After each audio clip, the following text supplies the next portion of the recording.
Oui, on nous dit tout le temps de ne pas faire l'amalgame entre l'islam et le terrorisme, etc. Mais moi, je voudrais qu'il y ait des imams qui nous expliquent un petit peu ce qu'ils voulaient dire par là dans le Coran. Prenez le chapitre 5, la table, 51, verset 51. Ô les croyants, ne prenez pas pour alliés les juifs et les chrétiens, ils sont alliés l'un des autres, et celui d'entre vous qui les prend pour alliés devient un des leurs. Allah ne guide certes pas les gens injustes. Ça, c'est une incitation quand même. Si je changeais juif et chrétien en noirs et asiatiques, ça se lirait « Oh, les croyants ne prennent pas pour alliés les noirs et les asiatiques ». C'est une incitation, c'est pas bien. Maintenant, ceux qui ont lu et connaissent un petit peu l'histoire comprendront facilement que c'était les juifs et les chrétiens de la période de Mohammed, à Médine.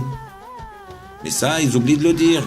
Donc, si on est mal éduqué ou on ne connaît pas un petit peu l'histoire et on entend ça d'un imam qui va apprécier ça un vendredi, on est mal.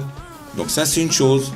Deuxième chose, aussi grave, même pire, tu trouveras certainement, ça c'est dans le verset 82, tu trouveras certainement que les juifs et les associateurs sont les ennemis les plus acharnés des croyants.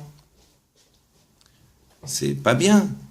D'où vous sortez ça? Vous devez expliquer. C'est pour ça que la majorité des pays arabes ou musulmans sont contre les juifs. Ces informations-là, c'est eux qui font le problème. C'est vrai dans le passé, à 632, mais pas maintenant.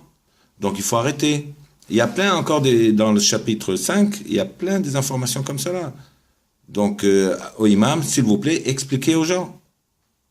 Voilà. Oui, un dernier pour la route, verset 64. Et les Juifs disent, la main d'Allah est fermée. On leur répond, que leur propre main soit fermée, et maudit soit-il pour l'avoir dit.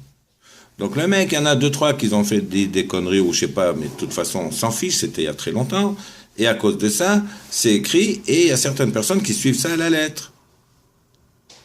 Donc, il faut arrêter la diffusion de la haine, il faut quand même essayer d'expliquer aux gens, si c'est possible.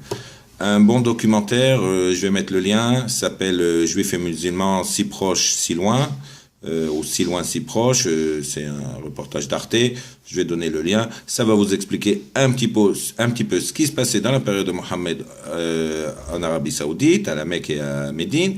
Peut-être ça va faire un peu de tolérance ici, mais c'est pas bien, hein, ces lignes comme ça là. Et Allah.